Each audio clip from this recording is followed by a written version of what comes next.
ஓம் நமோ பகவதே வாசுதேவாய.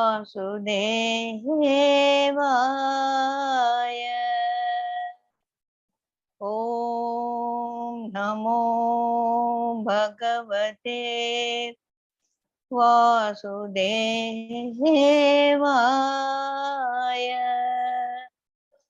ஓம் நமோ பகவதே வாசுதேவாய.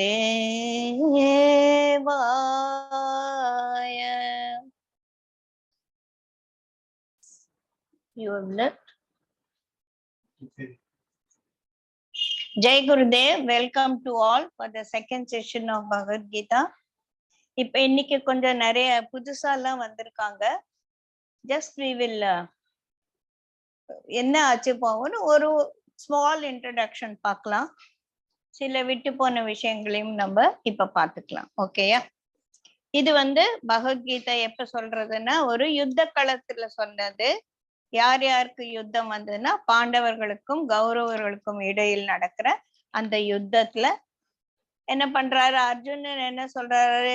அர்ஜுனர் பாண்டவ பக்கத்துல இருக்கிற பெரிய வில்லாளி.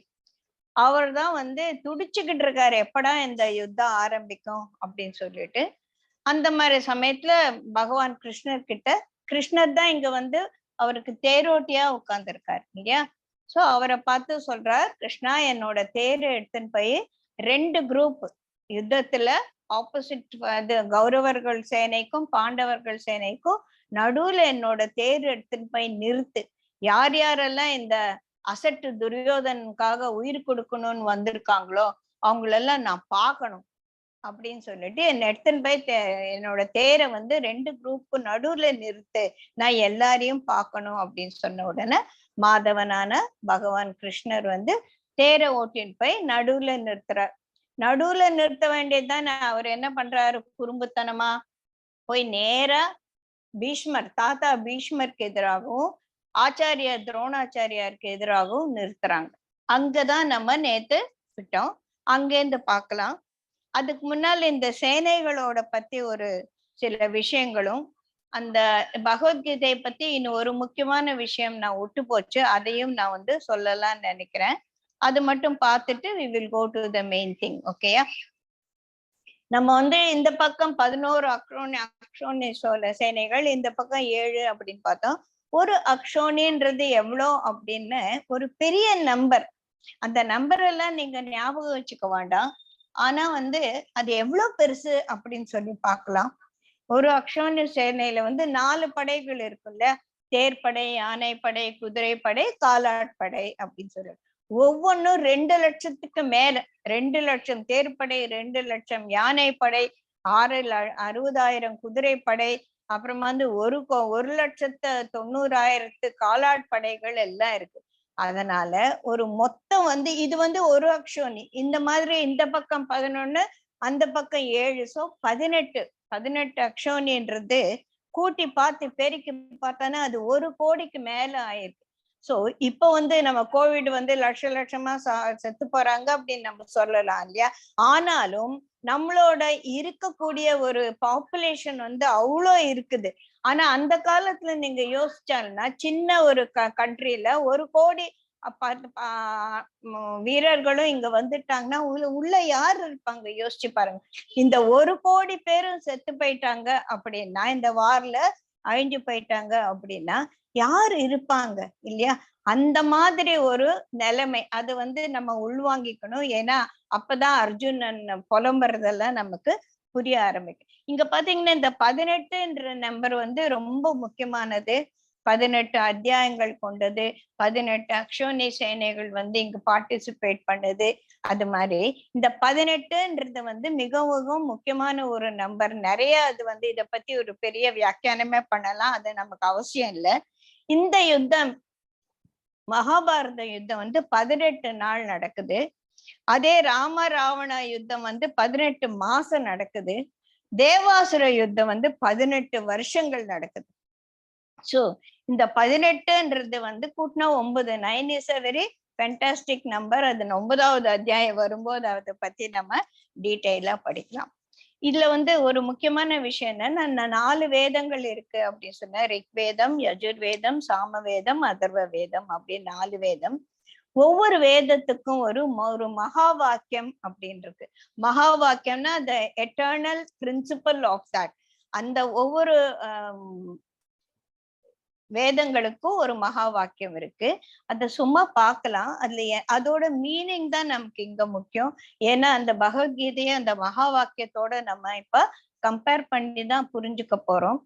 முதல்ல வந்து ரிக்வேதத்தோட மகா வாக்கியம் வந்து பிரக்ஞானாம் பிரம்மா அப்படின்னா கான்சியஸ்னஸ் இஸ் பிரம்மன், சித்தம் தான் பிரம்மா அப்படின்ற மகா வாக்கியம் ரிக்வேதத்துல இருந்து வந்தது.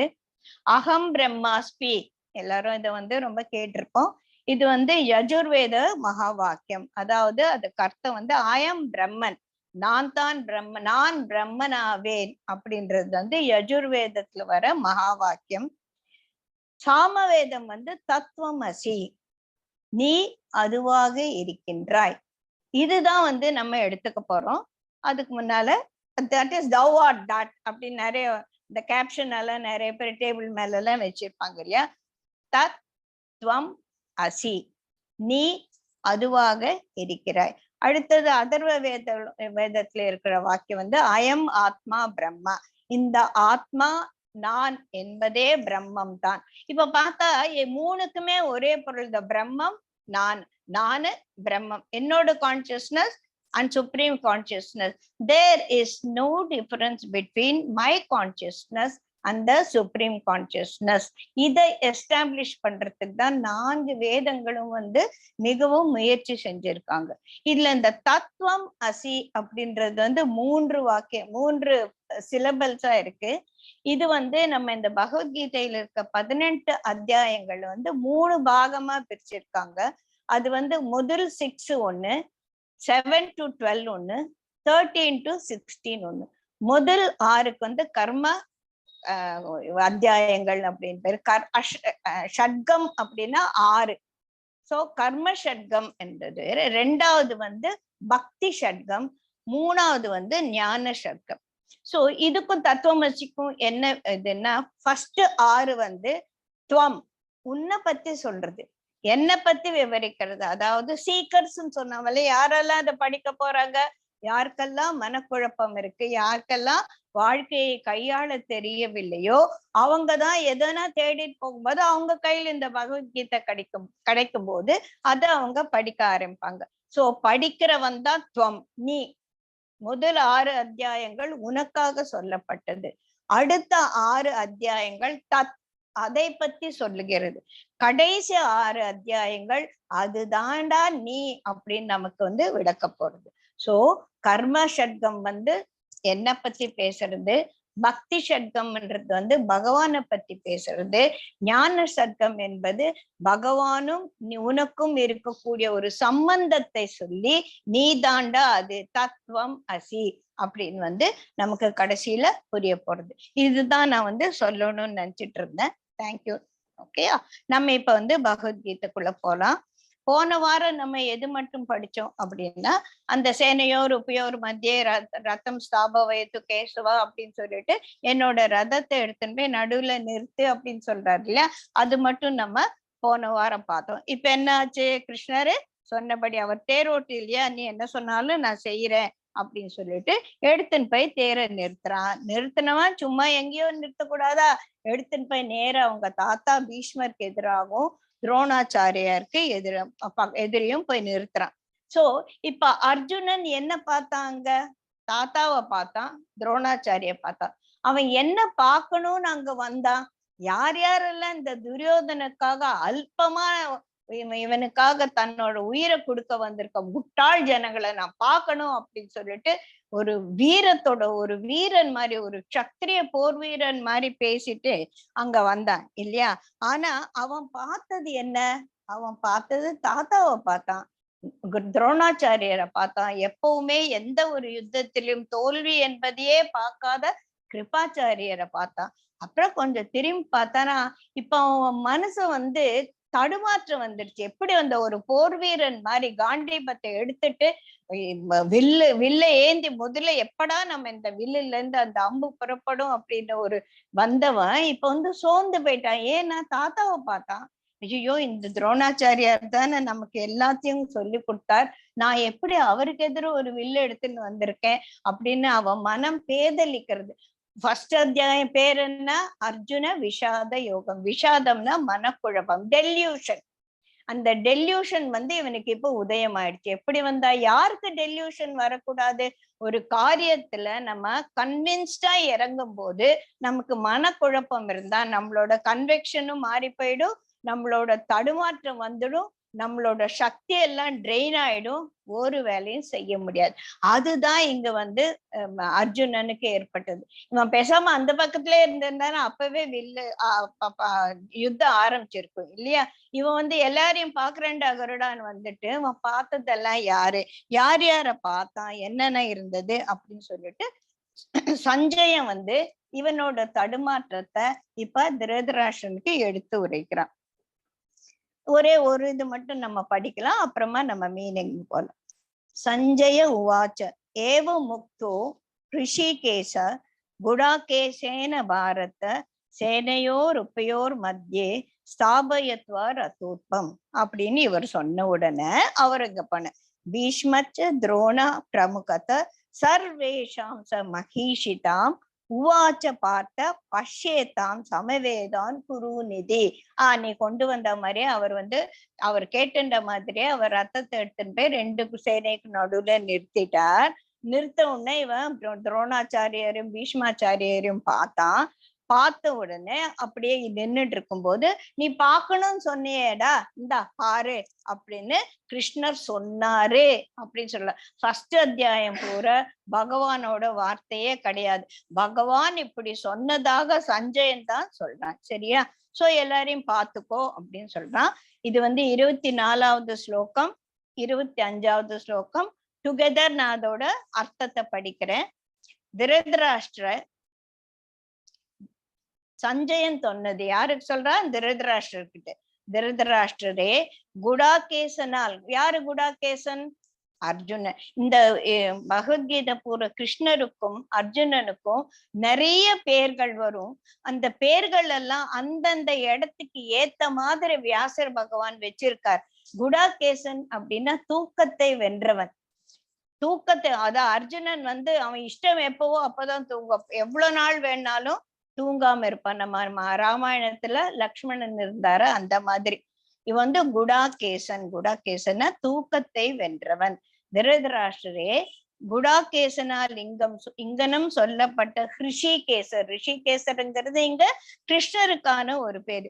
ரிஷிகேசர் அப்படின்னு சொல்லிட்டு கிருஷ்ணரை சொல்லிட்டு இரண்டு சேனைகளுக்கு இடையில் பீஷ்ம துரோணர்களுக்கு எதிரிலும் எல்லா வேந்தர்களுக்கு எதிரிலும் மாண்புடைய தேரை, அவரோடது வெள்ள குதிரைகள் பூட்டிய கிருஷ்ணரோட தேர், அதுக்கு மிகவும் மகத்துவம் ஜாஸ்தி. மாண்புடைய தேரை நிறுத்தி பார்த்தா கூடியுள்ள கௌரவர்களை பார் என்று பகர்ந்தார். ஆனா நம்ம ஆள் என்ன பாக்குறாரு அப்படின்னு நீங்க பார்க்கலாம். 26வது ஸ்லோகம் மீனிங் படிக்கிறேன்.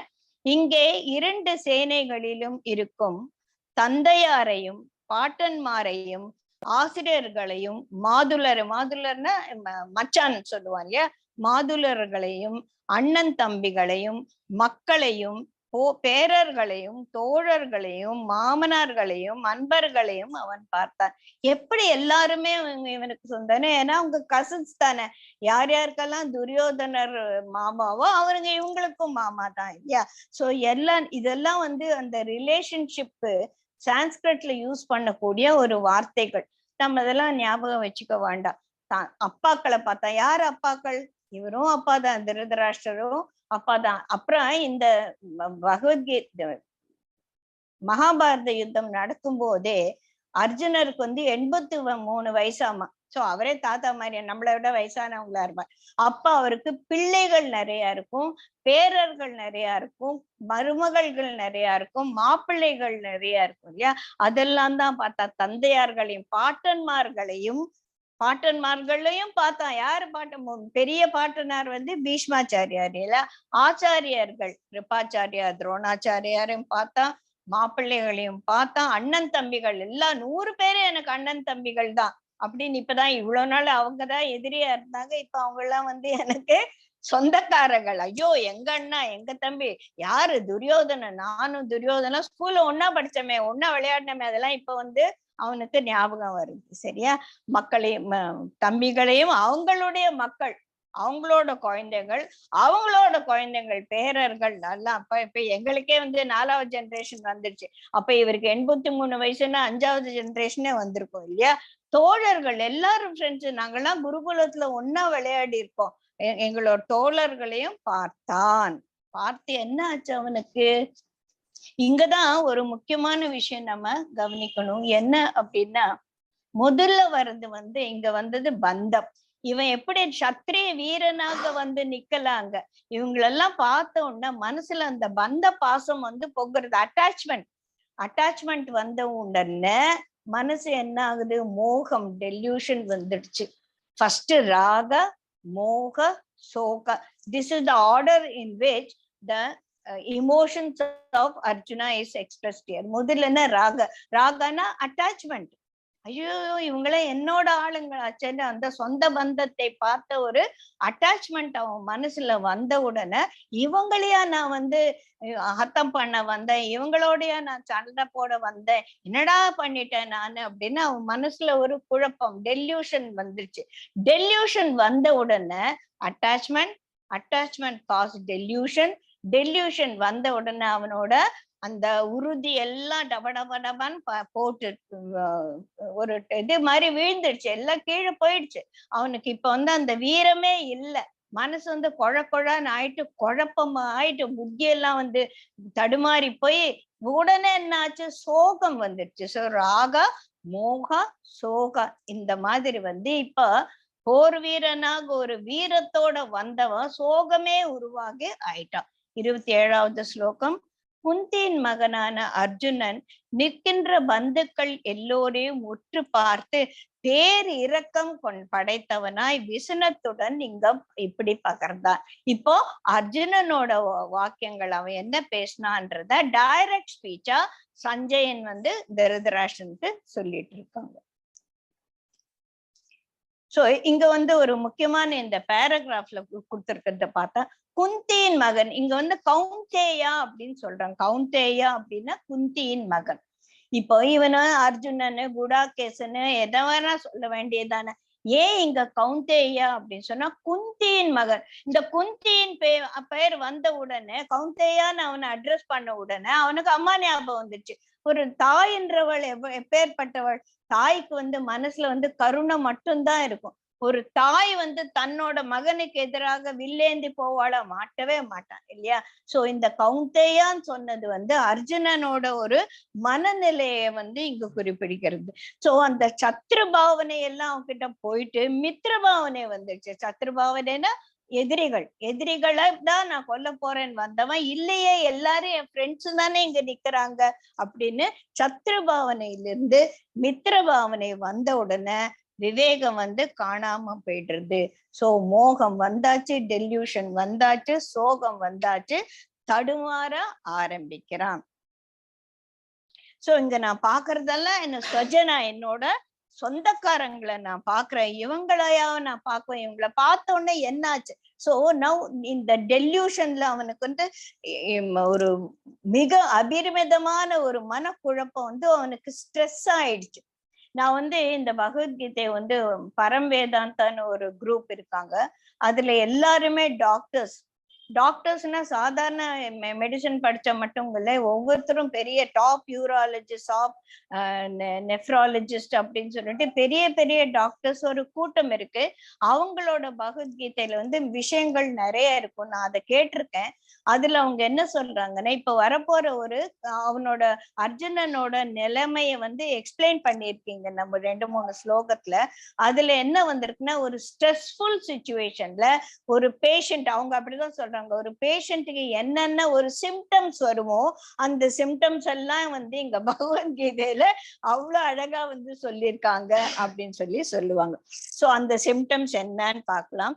சீதந்தி மம காத்ராணி முகம் ச பரிசுஷ்யதி. என்னாச்சு எனக்கு, அவனை பார்த்த உடனே என்னோட மனம் வந்து சோர்வு அடைந்துச்சு, வாயெல்லாம் வந்து காஞ்சு போச்சு, வறண்டு போச்சு என் வாழ்க்கையில் வாயெல்லாம். வேப்பது சரீரமே ரோமா ஹர்ஷ ஜாயத்தை, என் உடம்பெல்லாம் மயிர்கூச்சி எரியறது, எனக்கு வந்து அப்படியே வந்து சரீரம் எல்லாம் வந்து நடுங்கிறது. என் கையில இருந்து என்னோட காண்டிபம்ன்றது வந்து அவனோட ப்ரைடு. அது காண்டிபத்தை பத்தி அப்புறமா நான் கன்க்ளூஷன்ல நிறைய சொல்றேன். காண்டிபன்றது அவனோட ப்ரைடுக்கு அடிபட்டுருச்சு, ப்ரைடு போயிடுச்சு, அவன் கையில இருந்து அது சரிக்கு விழுந்துருச்சு. காண்டீபம் என் கையில இருந்து தானா வழிவி விழுகிறது, உடம்பெல்லாம் நடுங்குகிறது, தோலெல்லாம் எரியுது. So these are all the symptoms because of his extreme delusion and the confusion of the mind. Keshava, என்னால் நிற்கவே, இது 30வது ஸ்லோகம், என்னால் நிற்கவே முடியல, காலெல்லாம் நடுங்குது, மனது வந்து எப்படியோ சுழற்கிறது. கேடுடைய, இப்ப வந்து எல்லாத்தையும் விட்டுட்டான், சகுனமே சரியில்லடா அப்படின்னு சொல்றாங்க.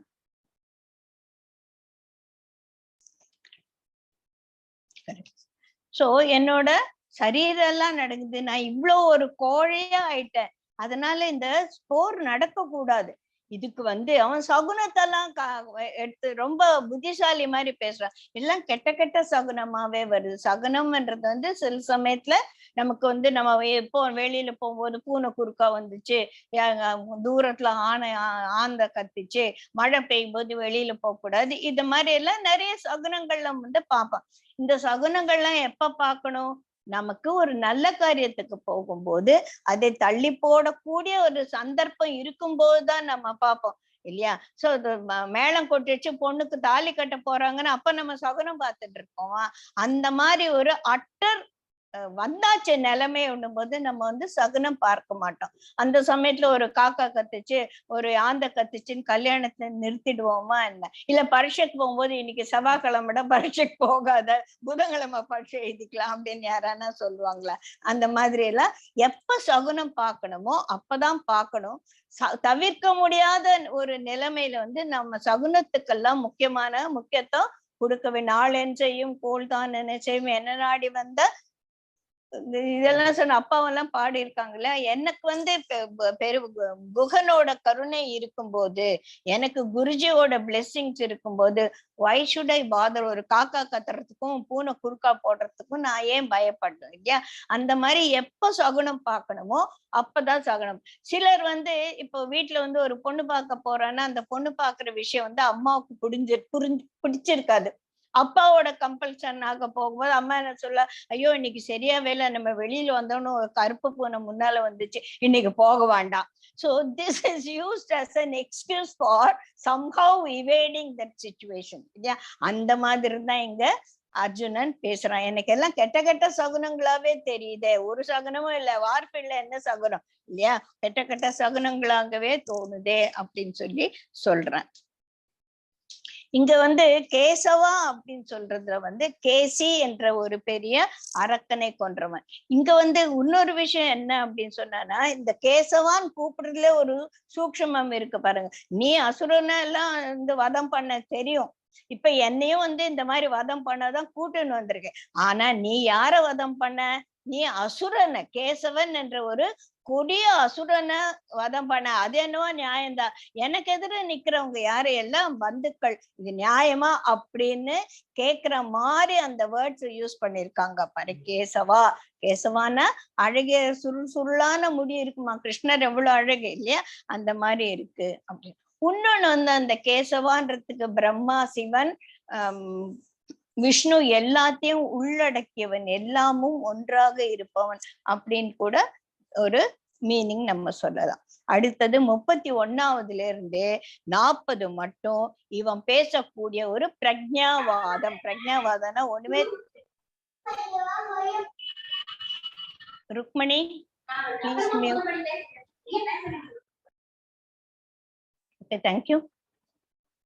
சோ இந்த 31 to 46 மட்டும் இருக்கக்கூடிய 16 ஸ்லோகங்களும் அவன் அலறி அலறி அலறி தன்னை பத்தி வேண்டாம், இந்த வாரே வேண்டாம் அப்படின்னு சொல்றதுக்காக இருக்கக்கூடிய கம்ப்ளீட் டெஸ்பாண்டன்சி ஆஃப் அர்ஜுனா தான் இங்க நம்ம பார்க்க போறோம்.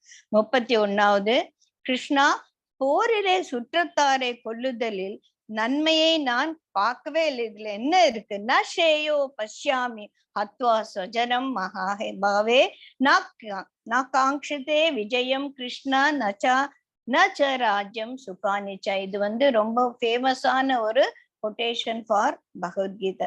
ந காங்க்ஷே விஜயம் கிருஷ்ணா நச்ச ராஜ்யம் சுகானிச்ச.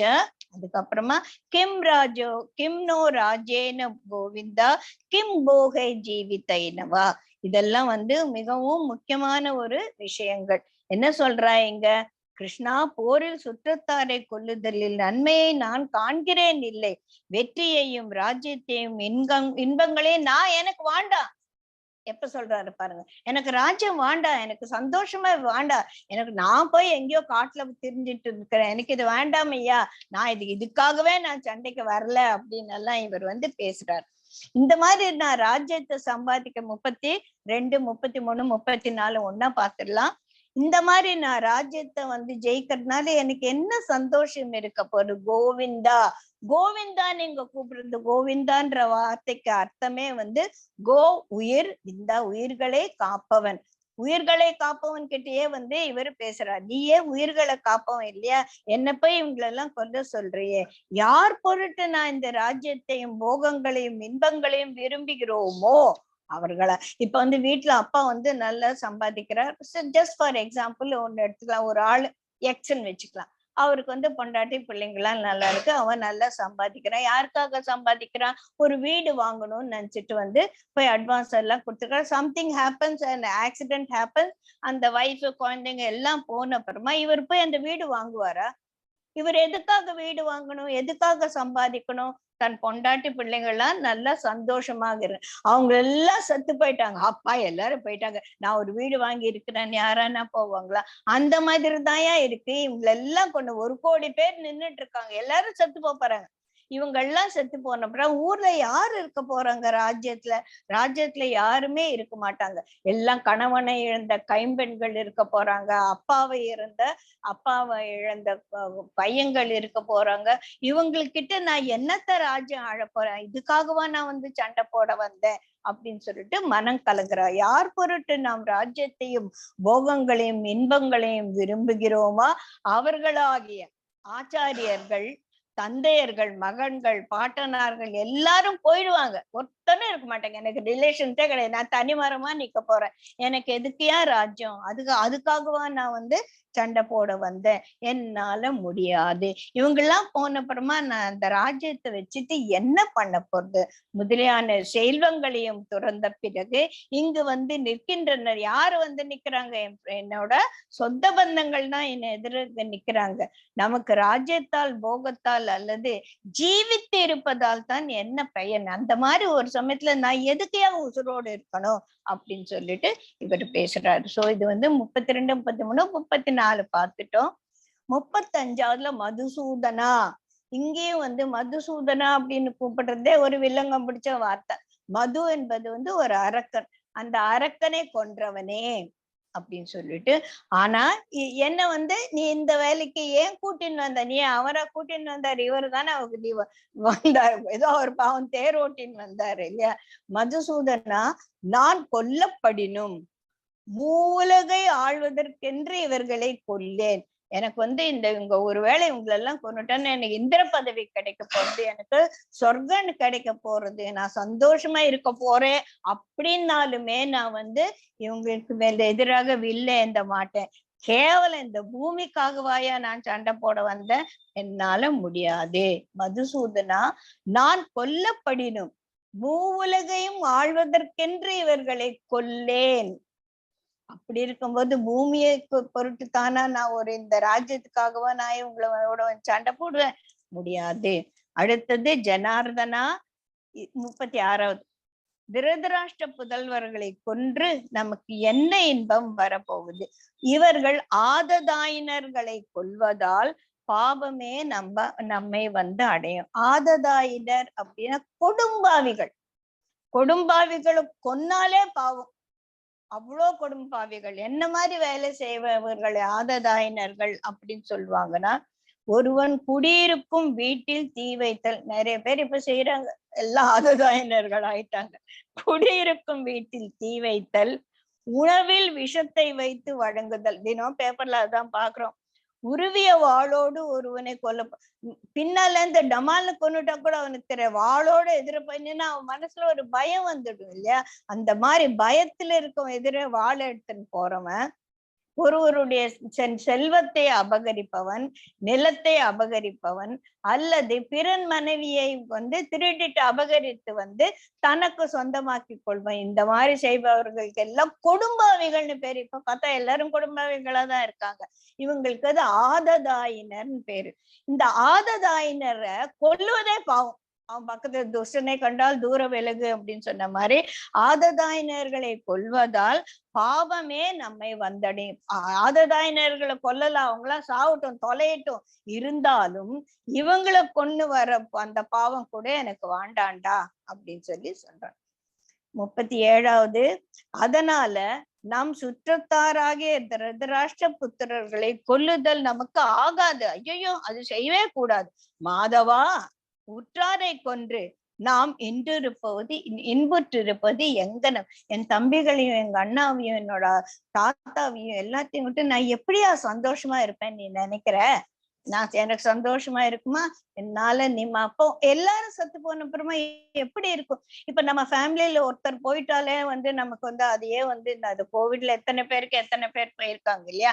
அந்த மாதிரி போன அப்புறமா அதுவே வந்து நமக்கு எவ்வளவு பாரம் வரும். ஒரே ஒருத்தர் நம்ம ஃபேமிலியில போயிட்டா கூட நமக்கு அவ்வளவு மனசு கஷ்டமா இருக்கு. எல்லாரும் 100 அண்ணன் தம்பிகள் அவங்க போயாச்சு, தாத்தா போயாச்சு, எல்லாரும் போயாச்சு. அப்படி இருக்கும்போது நான் எப்படி சந்தோஷமா இருப்பேன் அப்படின்னு சொல்லி கேக்குறேன். அடுத்தது 38, 39. ஆசை மிகுதியால் அறிவிழந்து இவர்கள் குலநாசத்தால் விளையும் கேட்டை, மித்திர துரோகத்தால் விளையும் பாதகத்தையும் காண்கிலார் ஆயினும் குலநாசத்தால் உண்டாக்கும் கேட்டை நன்கு உணர்ந்த நாம் ஏன் ஜனார்தனா இந்த பாவத்தின் என்று பின்வாங்கி கொள்ளக்கூடாது அப்படி கேக்குறான். ஆசை மிகுதியால் அறிவிழந்து வந்துட்டா யாரு? துரியோதனாதிகள். என்ன ஆசை அவங்களுக்கு? காந்த ராஜ்யத்தை ஆளணும் என்ற ஆசை. இவர்கள் குலநாசத்தால் விளையும் கேட்டையும் மித்திர துரோகத்தால் விளையும் பாதகத்தையும் காண்கிலர் ஆயிடர். இதெல்லாம் அவங்க யோசிக்காம வந்துட்டாங்க. இவர் மட்டும் எதை யோசிச்சு வந்தாராமா? இவரும் அதுக்காகவே தான் வந்திருக்காரு இல்லையா? இதெல்லாம் யோசிக்காம இவங்க வந்துட்டாங்க. இதெல்லாம் கூட போனா போகுது. எல்லாரும் போன அப்புறம் என்ன ஆகும்? குலநாசம். ஏன்னா அந்த காலத்துல வந்து ஒரு வெற்றி பெற்ற ராஜா வந்து தோல்வி அடைந்த ராஜ்யத்துல இருக்கிற பொண்களை எல்லாம் பொம்பளைங்கெல்லாம் அபகரிச்சு போயிடுவாங்க இல்லையா? அவங்களாம் அவங்களோட ஆசை நாயகங்களாக வச்சுப்பாங்க. அவங்களுக்கெல்லாம் பிறக்கிற குழந்தைங்களுக்கு அப்பா அம்மா பேரே தெரியாது. அதனால குலக்கலப்பு ஏற்படும், குலநாசம் ஏற்படும். இதெல்லாம் அந்த காலத்துல நடந்துட்டு இருந்தது இல்லையா? சோ ஆசை மிகுதியால் இவங்க இந்த பாதகத்தை என்ன பாதகம் விளையும் அப்படின்னே இவங்க பார்க்கல. இருந்தா கூட அது போனா கூட போச்சுன்னா குலநாசத்தால் உண்டாகும் கேட்டை நன்கு உணர்ந்த நாம். அவங்களுக்கு தான் ஒண்ணும் தெரியல, நமக்கு எல்லாம் தெரியும்ல. இந்த மாதிரி எல்லாரும் வந்து போய் சேர்ந்த அப்புறமா வந்து பெண்கள் எல்லாம் வந்து யாரு புருஷன் யாரு இதுன்னா யார் எந்த பொண்ணை வேணா யார் வேணா தூக்கிட்டு போவாங்க. அப்ப அவங்களுக்கெல்லாம் எப்படி குலக்கலப்பு ஏற்பட்டு குலநாசம் வரும். அப்புறம் ஒரு ஜாதியே இருக்காது, எல்லா ஜாதி கலப்பும் வந்துடும். யார் யாரோ குழந்தைங்கள் அந்த அப்பா யார் அப்பானே தெரியாம எல்லாம் நடக்கும் இல்லையா? இதெல்லாம் நமக்கு தெரியுமே, நம்ம எப்படி வந்தோம்? துரியோதனாதிகளுக்கு தான் இந்த கொடுமையெல்லாம் தெரியாது. மித்திர சோகம்னா என்னன்னு புரியாது. மித்திரர்களை கொன்றால் வரும் பாவம் வரும் அதெல்லாம் அவன் தூக்கி போட்டு வந்தா கூட நான் எப்படி வந்தேன்? இதெல்லாம் முடிஞ்ச அப்புறமா குலநாசம் நடக்கும்னு எனக்கு தெரியாதா என்ன? தெரிஞ்சு கூட நான் எப்படிடா வந்தேன்? ஐயோ, இந்த பாவத்தை நானு செய்யவே மாட்டேன் அப்படின்னு சொல்லிட்டு அலறான். அதுக்கு அடுத்தது 40வது, குலம் அழிந்தால் என்றும் உள்ள குல தர்மங்கள் எல்லாம் படும். இப்போ ஒவ்வொரு குலத்துக்கும் ஒரு தர்மம் உண்டு இல்லையா? நம்ம இன்னும் அதெல்லாம் வந்து பின்னால டீட்டெயிலா பார்க்க போறோம். சத்திரியர்னா இப்படி இருக்கணும், பிராமணர்கள்னா அவங்க எல்லாருக்கும் நல்லதை போதிக்கணும், சத்திரியர்கள்னா நாட்டை காப்பாற்றணும், வைசியர்கள் நாட்டுக்கு தேவையானதை அவங்க உற்பத்தி பண்ணணும், அப்புறம் சூத்திரர்கள் என்பது சேவகம் செய்யணும், அப்படி நல்லா நம்ம இருக்கு. இந்த குல தர்மம் எல்லாம் யார் எந்த குலன்னே தெரியாத, யார் பிராமணரு யார் சத்திரியரு அப்படின்னு ஒண்ணுமே புரியாது. அந்த மாதிரி இருக்கும்போது குலம் அழிந்து எல்லா குலம், அப்புறம் பிராமணர்கள் ஒருவேளை சத்திரியர்களே இல்லாம போயிடலாம், ஒரு குலமே அழிஞ்சு போகக்கூடிய ஒரு வரும். அப்ப அந்த குலத்துக்காக இருக்க சரி, சப்போஸ் இங்க வந்திருக்க 1 கோடி வீரர்களும் யுத்தம் செய்வதற்காக வந்திருக்காங்கன்னா அவங்க எல்லாம் சத்திரியராக இருப்பாங்க இல்லையா? இப்ப இந்த சத்திரியர்கள் எல்லாம் செத்து போயிட்டாங்கன்னா அங்க யாரு இருக்காங்க? பொம்பளைங்களும் பசுமாடுகளும் தான் ஊர்ல இருக்கு இல்லையா? இவங்க எல்லாம் செத்து போயிட்டான்னா அப்புறம் சத்திரிய குலமே இல்லாம போயிடும். வேற நாட்டவன் நம்ம மேல படையெடுத்து வந்தா யார் நம்மளை காப்பாத்த போறா? அப்ப ஒரு குலமே அழிஞ்சு போனா, அந்த குல தர்மமே அழிஞ்சு போயிட்டானா அந்த நாசத்தால நம்ம என்னதான் அதர்மம் தான் சூடும். அப்ப யாரு இன்னொரு சைனாக்காரன் நம்ம மேல படையெடுத்து வந்தா நம்ம இந்தியாவில ஆம்பளைங்களே இல்லை யாருமே சண்டைக்கு, இப்ப பொம்பளைங்க கூட போறாங்க அது வேற விஷயம், யாருமே சண்டைக்கு போலன்னா நம்மளை யார் காப்பாத்த போறாங்க?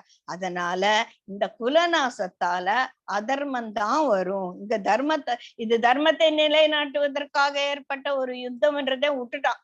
அப்ப அதர்மம் தான் வரும் அப்படின்னு சொல்லிட்டு சொல்றான். சோ 40வது அது 41வது அதர்மம் மிகுதலால் குலப்பெண்கள் கற்பிழக்கின்றனர். கிருஷ்ணா, மாதர் கற்பு இழக்கும் இடத்து வர்ண கலப்பு உண்டாகும், ஜாதி கலப்பு. அப்ப இப்ப நம்ம குலம் பார்த்தோம் சத்திரியர் அப்படின்னு பார்த்தோம், இங்க ஜாதியே மாறி போயிடும். ஜாதி இதுவும் ஜாதி போயிட்டா என்ன ஆகும்?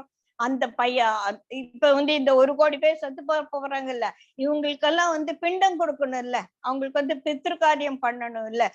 அந்த மாதிரி ஒரு பித்ரு காரியம் பண்றதுக்கு அட்லீஸ்ட் இப்ப குழந்தைங்க இருக்காங்க. இப்போ குலகலப்பு ஏற்பட்டு ஒரு பெரிய ஒரு குலநாசத்தால ஒரு ஜெனரேஷனே உற்பத்தி ஆச்சுன்னா எந்த அப்பனுக்கு எவன் எந்த திதி கொடுப்பான்? ஆனால் திதி கொடுக்கவங்களே இருக்க மாட்டாங்க. அப்ப இந்த அப்பாக்கள் எல்லாம் என்ன ஆகும்? மேல போய் நரகத்துல கஷ்டப்படும். These are all the believes at that time, right? So இது பகவத்கீதையில சொல்லிருக்குன்னு சொல்லிட்டு நம்ம அப்படியே எடுத்துக்க வேண்டாம். காலத்துக்கு ஏத்த மாதிரி நம்மளோட தர்மங்களும் மாறிட்டு இருக்கு இல்லையா? அந்த மாதிரி அதர்மம் மிகுதலால் குலப்பெண்களின் கற்பிழக்கின்றனர். கிருஷ்ணா, மாதர் கற்பிழுக்கும் இடத்து வர்ண கலப்பு உண்டாகிறது. இந்த வர்ண கலப்பினால் என்ன ஆகும்? குலத்தாருக்கும் அதன் அழித்தாருக்கும் நரகமே ஏற்படுகிறது. அவர்களுடைய பித்ருக்கள் பிண்டத்தையும் நீரையும் இழந்து வீழ்கிறார்கள். அவங்களும் ரொம்ப கஷ்டப்படுவாங்க. 43வது குலநாசர்கள் செய்யும் வர்ண கலப்பை விளைவிக்கும் இக்கேடுகளால் நினைத்துள்ள ஜாதி தர்மங்களும் குல தர்மங்களும் குலைக்கப்படும். இவெல்லாம் பிரக்ஞா, இதுக்கெல்லாம் தான் பிரக்ஞாவாதம் பேரு. அதாவது தனக்கு சாதகமாக தர்மத்தை வளைச்சு இதாண்டான்னு நம்ம கூட சில சமயம் தப்பு பண்ணிட்டோன்னா நம்ம பண்ண ஒரு காரியத்தை நியாயப்படுத்துவோம் இல்லையா? அந்த மாதிரி இவனோட பயத்தை, இவனோட குழப்பத்தை, தன்னால செய்ய முடியாது போன ஒரு சூழ்நிலையை நியாயப்படுத்துறான். என்னடா நீ பெரிய வீரன் இப்படி கோழி ஆகலாமான்னு யாரும் கேட்டுட கூடாது இல்ல, இவன் நான் கோழி ஒண்ணும் ஆகல, இதெல்லாம் நான் யோசிச்சுட்டு இருக்கேன் அப்படின்னு சொல்லிட்டு அவன் தன்னோட இதையும் நியாயப்படுத்துறான். 44வது ஜனார்தனா, குல தர்மத்தை இழந்தவர் நரகத்தில் நெடுது வசிக்கின்றன்னு கேள்விப்பட்டிருக்கோம் இல்லையா? குலமே இல்லாம ஒரு குலகலப்புல ஒரு பிறந்தவங்க எல்லாம் நரகத்துல தான் இருப்பாங்க, அவங்களுக்கு விமோச்சனமே கிடையாதுன்னு நமக்கு தெரியும் இல்லையா? அந்த காரியம் எல்லாம் நம்ம செய்ய போறோமா அப்படின்னு சொல்லிட்டு, ஆகையால் சுற்றத்தாரை கொல்ல துணிதல் என்ற பெரும் பாவத்தை செய்ய நான் தான் எனக்கு தெரிய வந்த, நீ ஏன் என்ன தடுக்கல? இந்த மாதிரி ஒரு காரியம் செய்ய நம்ம தலைப்பட்டோமே அந்தோ அப்படின்னு அவன் வருத்தம் பட்டான். எதிர்க்காமலும் ஆயுதம் இல்லாமலும் இருக்கின்ற என்னை கையில் ஆயுதம் பிடித்த திருதராஷ்டிர மக்கள் யுத்தத்தில் கொல்வார்களே, ஆனால் அதுவே எனக்கு பெருமை. நான் சத்தாலும் பரவ, எங்க துரியோதனன் கொன்னுட்டா, கர்ணன் மேல வில்ல போட்டு நான் சத்தாலும் பரவாயில்ல, நான் யுத்தம் செய்ய மாட்டேன் அப்படின்னு சொல்லி அவன் இவ்வளவு நேரம் அவன் குழப்பினான். இப்ப இந்த விஷயத்த வந்து சஞ்சயன் வந்து சொல்றார். என்ன சொல்றார் அப்படின்னா, ஏவம் இந்த மாதிரி இங்கனம் இயம்பி அம்பையும் வில்லையும் அரங்கத்தில் எரிந்து விட்டு துயரம் தோய்க்கும் மனதினால் அர்ஜுனன் தேர்தட்டில் உட்கார்ந்தான். என்னால முடியாது அப்படின்னு சொல்லிட்டு அவன் மண்டி போட்டுட்டான். இப்போ இவனோட ஒரு நிலைமைய வந்து நம்ம இன்னும் கொஞ்சம் சுருக்கமா பார்க்கலாம். அர்ஜுனனோட நிலைமை என்ன, எப்படி வந்தான்? ஈச வில்லாளி, உலகத்திலேயே மிகவும் பேர் போன காண்டீபத்தை காண்டீபம் வந்து அவனுக்கு இந்திரனால் கொடுக்கப்பட்டது. காண்டீபம் தான் அவனோட பெருமை, அவனோட ஒரு பிரஸ்டிஜ். அது அத வந்து வச்சிட்டு இருக்கான். அந்த பிரஸ்டிஜ் அவன் கையில இருந்து போயிட்டு, அதாவது அவனோட பிரஸ்டிஜ, அவனோட ஈகோ, அகங்காரம் எல்லாம் போயிடுச்சு. அங்க போயிட்டு எதனால போச்சு? தாத்தா சொந்தக்காரங்கள் அப்படின்னு இருக்கக்கூடியவர்களை பார்த்து மனதில் உண்டான பந்த பாசம் அவனை குழப்பம் அடைய வச்சது. சரிங்களா? இதனால மோகம் வந்தது, மோகம் வந்ததால சோகம் வந்தது. சோ இந்த பந்த பாசம் என்பது இது வந்து நம்ம இந்த அர்ஜுனனோட வந்து கொஞ்சம் நம்மளையும் அந்த இடத்துல வச்சு பார்த்துக்கலாம். நமக்கும் வந்து இந்த பந்த பாசம் வர்றது இல்லையா, வராமலா இருக்கும். பந்த பாசம் ஒரு மனிதனை மிகவும் பலவீனமாக்கிறது இல்லையா? நமக்கு ரொம்ப வேண்டிய சுபா வந்து ஊர்ல இருக்கா, அவளுக்கு ஏதோ ஒரு பிரச்சனைன்னு கேட்ட உடனே என்னால பகவத்கீதை கிளாஸ் எடுக்க முடியுமா? முடியாது. மனசு குழம்பி வந்து என்னோட ஒரு எதிர்பார்ப்பு வந்து, ஐயோ அவ எப்படி இருக்காளோ, அவ வந்து போன் வருதம்மா எங்க வீட்டுல எல்லாருக்கும் கோவிட்னும் போது அலறி போயிட்டோம். சின்ன குழந்தையில 5 பேருக்கும் கோவிடுமா, ரொம்ப சஃபர். நான் தான் ரொம்ப சஃபர் பண்ணிட்டு இருக்கேன். ஆனா எல்லாருக்கும் நான் தான் சமைக்க வேண்டியிருக்கு, எல்லாருக்கும் துணி துவச்சு, வீட்டுல 6 பேர் இருக்காங்க அப்படின்றது. ஐயோ பாவமே, இவ்வளவு போய்க்கு நம்மளால ஹெல்ப் பண்ண முடியல அப்படின்னு. அப்ப வந்து நீ பகவத்கீதை கிளாஸ் எடு அப்படின்னா மனசு வந்து நிலைக்காது, மனசு வந்து தடுமாறிடும். என்னோட த விகர் டு டேக் கிளாஸ் நல்லா எல்லாருக்கும் எக்ஸ்பிளைன் என்னால ப்ரிப்பேர் கூட பண்ண முடியாது இல்லையா? சோ இந்த பந்த பாசம் ஒரு மனுஷனுக்கு வந்த உடனே அவன் பலகீனம் ஆகிடுறான். எப்பேற்பட்ட சத்திரியன், வில்லாளி, அவனே பலவீனம் ஆயிட்டானே. அப்போ அந்த மாதிரி அவன் பலகீனம் ஆன உடனே அவன் கோழைன்னு கூட நம்ம சொல்ல முடியாது, அவன் ஒண்ணுமே இல்லாம ஆயிட்டான். he has become zero. அவன் சத்திரியன். சத்திரியனுக்கே இந்த நிலைமை ஆயிடுச்சு. சத்திரியர்கள் அப்படின்னால தலை வணங்காதவர்கள், அதாவது திமிர்ல இல்ல, தே ஆர் த வாரியர்ஸ் இல்லையா, அப்படி நிப்பாங்க. அவனே வந்து இங்க என்ன ஆச்சு, தேர்தட்டில போட்டு மண்டி போட்டு உட்கார்ந்துட்டான். ஒரு சத்திரியன் மண்டி போடுவது அப்படின்றது எதிரியோட இதுலதான் இல்லையா? இப்ப நம்மளாம் வந்து மண்டி போடுறதுன்னா ஸ்கூல்ல முட்டி போடுறாங்களா, அந்த மாதிரி இல்ல. ஐ பிகம் அ உன்னோட அடிமையா நான் ஆயிட்டேன் அப்படின்னு போதுதான் நம்ம மண்டி போடுறதுனால அதுதான் அர்த்தம். இவன் மண்டி போட்டுட்டான். எப்படின்னா என்ன அர்த்தம், இந்த துரியோதனர்களுக்கே நான் வந்து மண்டி போட்டுட்டேன், என்னால முடியாது. அப்போ எப்பேற்பட்ட ஒரு சத்திரியனையும் ஒரு மண்டி எதிரிகளுக்கே மண்டி போட வைக்கக்கூடிய ஒரு நிலைமை எப்ப வரும்னா, இந்த பந்த பாசத்தால மனது வந்து மிகவும் வீக் ஆயிட்டு பலகீனமாகும் போது இதெல்லாம் வரும். நம்ம பார்த்தோம் இல்லையா? சோ இதுல வந்து இந்த காண்டீபம்ன்றது வந்து நான் ஒரு சீனியர் டீச்சர், ஆர்ட் ஆஃப் லிவிங்ல ஒரு சீனியர் டீச்சரோட கிளாஸ் அட்டென்ட் பண்ணேன். அவர் வந்து இந்த காண்டீபன்றத வந்து ரொம்ப எக்ஸ்பிளைன் பண்ணார். காண்டீபம்ன்றது அவனுடைய பெருமை. இப்ப நமக்கு எல்லாமுமே நம்மளை பத்தி ஒரு விஷயம் அட்லீஸ்ட் பெருமையா இருக்கும் இல்லையா? நான் வந்து I am a good chemistry teacher அப்படின்றது என்னோட பெருமைன்னு நினைச்சுக்கலாம். யாரானா வந்து ஐயோ ஜெயஸ்ரீ கிளாஸ் தத்த ஒரு மண்ணாங்கட்டியும் புரியாதுன்னு சொன்னா என்ன ஆகும், என்னோட ego it gets a big blow. உன்னால முடியாது, நீ வந்து வேஸ்ட், என்னத்த கிளாஸ் எடுத்தாங்களோ 20 வருஷம் குப்பை கொட்டிட்டு போயிட்டா அப்படின்னு சொல்லும்போது, அடடா நான் வந்து ஒரு நல்ல டீச்சர்ன்னு நினைச்சேனே, எல்லா ஸ்டூடெண்ட்ஸ்க்கும் என் மேல ஒரு அபரிமிதமான ஒரு பிடிப்பு இருக்கு, நான் சொல்லி கொடுத்தா வேணும்னு எல்லாரும் என்னை தேடி தேடி வருவாங்களே அப்படின்னு சொல்லிட்டு நான் என்னை பத்தி பெருமையா நினைச்சது ஒரு அடி வாங்கிச்சு. அடி வாங்கின உடனே என்ன ஆகும், நான் வந்து ஒண்ணுமில்லாம போயிடுவேன். So being a chemistry teacher அப்படின்றது என்னோட காண்டீபம். அப்ப என்னோட காண்டீபம் என்ன ஆகும், என் கையை விட்டு நழுவி போன உடனே நான் ஒண்ணுமில்லாத அடுத்த கிளாஸ் நான் என்னால கெமிஸ்ட்ரி கிளாஸ் எடுக்கவே முடியாது இல்லையா? இன்னொரு ஸ்டூடெண்ட் வந்து ma'am can I join your கிளாஸ்னா ஏமா ரொம்ப நமஸ்காரம் போயிட்டு வா அப்படின்னு சொல்லிட்டு நம்மளால கெமிஸ்ட்ரி படிக்கவே முடியாது. அப்போ வந்து என்னால எக்ஸ்பிளைன் பண்ணவே முடியாது. Because my ego was badly affected, my pride was hurt. என்னோட ப்ரைடை யாரோ குத்திட்டாங்க, எனக்கு முடியாது. சோ இந்த மாதிரி நமக்கு வந்து ஒரு குழப்பம் உண்டாகும் போது நம்மளோட உறுதியெல்லாம் வந்து அப்படியே போயிடும்.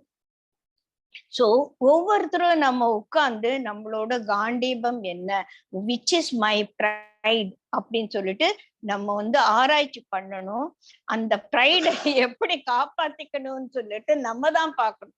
காண்டீபம் கை நழுவி போகாமல் இருக்கிறதுக்கு நம்ம தான் வந்து முயற்சி எடுத்துக்கணும். இது வந்து அகங்காரம் கிடையாது.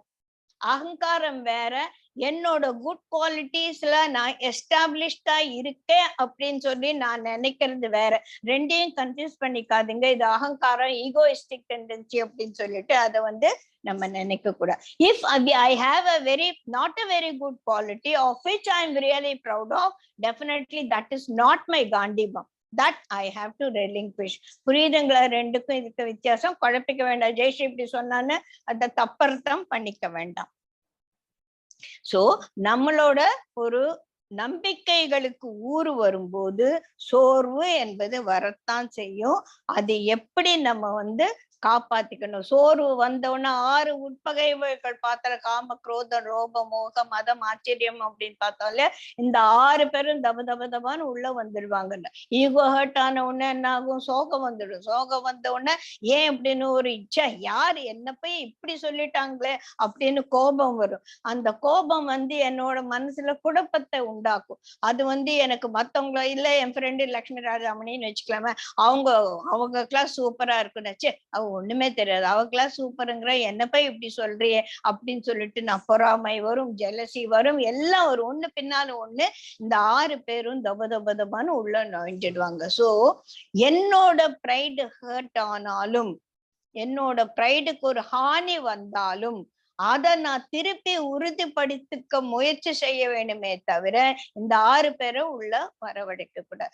These are the small tips that, இதுதான் நம்ம வாழ்க்கையிலுக்கு இதுல இருந்து நம்ம கற்றுக்கொள்ளக்கூடிய சில பாடங்கள். சரிங்களா? ஏதாவது சந்தேகம் இருந்தா ரெக்கார்டிங் ஸ்டாப் பண்ணிடுறேன். நீங்க எதனா சந்தேகம் இருந்தா அன்மியூட் பண்ணிட்டு கேட்கலாம். ஜெய் குருதேவ்.